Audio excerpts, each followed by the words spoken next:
The room went silent when the girl reached the last page. Her hands trembled. The billionaire leaned forward, eyes fixed on her face.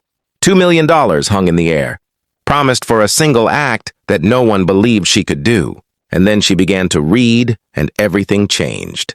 Before we go any further, take a second to breathe this moment in. Stories like this are why True Kindness Tales exists. If you enjoy real, emotional stories that remind us what people are capable of at their best, consider subscribing, tapping like, and sharing your thoughts in the comments as we go along. Now let me tell you how this moment came to be. The girl's name was Aaliyah, and she was 14 years old. She lived with her mother and younger brother in a small apartment above a laundromat on the edge of a Midwest city. The walls were thin, the stairs creaked, and at night the hum of washing machines felt like a heartbeat that never slept. Her mother worked long shifts as a home health aide, leaving before sunrise and coming back after dark. Tired but always smiling for her kids. Money was always tight, but books were everywhere. Stacks from the library, old paperbacks from thrift stores, school textbooks with cracked spines. Reading was the one place where Aaliyah felt rich. She learned early how words worked, how sentences could open doors that real life kept closed. By the time she was 10, she was reading far above her grade level, though no one outside her family seemed to notice. At school, teachers were overwhelmed. Classrooms were crowded, and quiet kids who didn't cause trouble often disappeared into the background. Aaliyah kept her head down, did her work, and went home. Across the city, in a glass and steel tower overlooking the river, lived a man named Richard Hale. He was a self-made billionaire, famous for his sharp mind, ruthless business instincts, and blunt opinions. He had grown up poor, clawed his way up, and believed deeply that success was earned by grit alone. He funded scholarships, but only for what he called proven talent. He often said that opportunity without discipline was wasted. To many, he was admirable.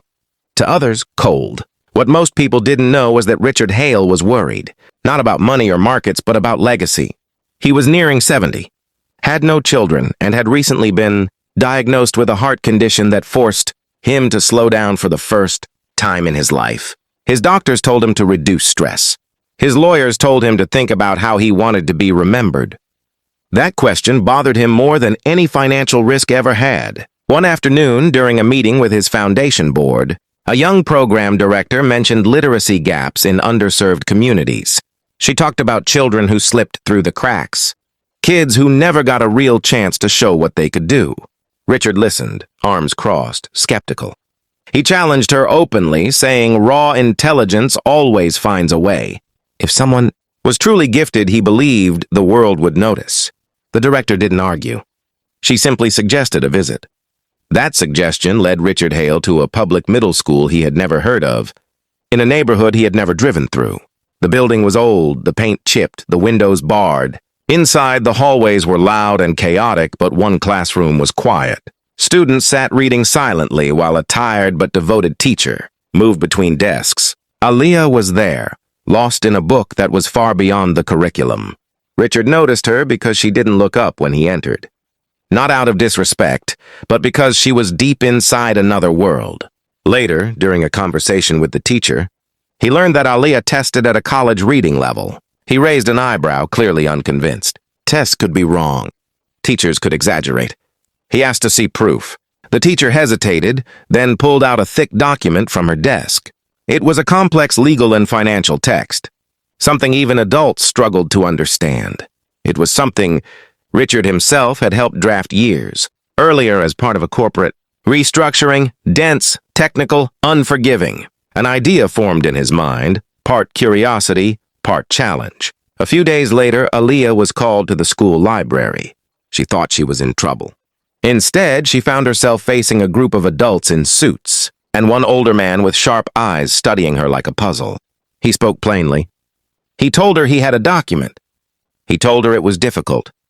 He told her that if she could read it aloud, clearly and accurately, and then explain what it meant in her own words, he would pay her $2 million. Not as a trick, not as a joke. He even showed her a signed letter confirming the offer. Aaliyah felt her throat tighten. $2 million was more money than she could imagine. It was houses.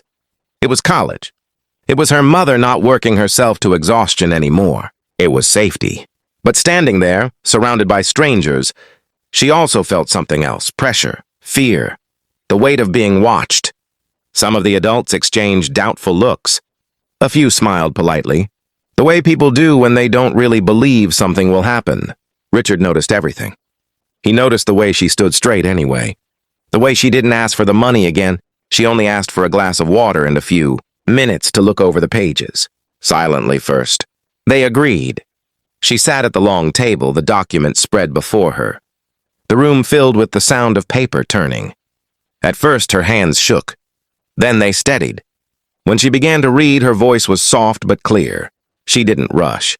She didn't stumble. She pronounced every word carefully, even the ones that made some of the adults glance at each other in surprise. Minutes passed. Then an hour. Richard found himself leaning forward, listening not for mistakes, but for understanding. When she finished reading, he asked her what it meant. Not generally, specifically. Aliyah took a breath and explained. The way she explained things to her. Little brother. She talked about companies like people making promises. She talked about debt like borrowing a friend's bike and agreeing how and when to return it. She explained consequences. She explained protections. She explained the heart of the document, not just the words. By the time she finished, no one in the room was smiling politely anymore. They were silent for a different reason. Richard Hale felt something unfamiliar tighten in his chest. Not pride, not victory, something closer to humility. He honored the promise. Quietly, without cameras or press releases, he set up a trust in Aliyah's name. It paid for her education, her brother's education, her mother's medical needs, and left room for dreams they hadn't dared to form yet.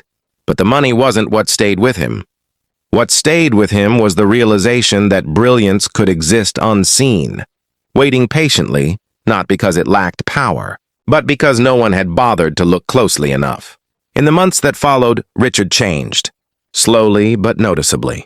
His foundation shifted focus, funding literacy programs, mentoring teachers, creating spaces where children could show what they knew without being dismissed by where they came from or how they looked. He started visiting schools regularly, not as a judge, but as a listener. Aliyah went on reading. That never changed. Even with resources now available to her, she still loved the quiet moments with a book, the feeling of understanding something deeply and being able to share it. She learned that day that her voice mattered, not because someone rich noticed it, but because it had always carried truth. Years later, when asked what she remembered most about that day, she didn't mention the money first. She talked about the moment she realized that someone who doubted her was willing to listen, and how powerful that felt. Kindness doesn't always look like softness. Sometimes it looks like attention, like taking a chance on someone, like admitting you were wrong and choosing to do better afterward. The impact of that single afternoon rippled outward in ways no one could have predicted. A family gained stability, a school gained resources, a man gained perspective, and countless children gained the chance to be seen. Stories like this remind us that kindness isn't only about giving what we have. It's about recognizing what others already carry: potential, intelligence, worth. When we slow down long enough to truly listen, we create moments that can change lives, including our own. If this story moved you, share it with someone who needs a reminder of what quiet strength looks like. And tell us in the comments about a moment when kindness, given or received, changed the direction of your life.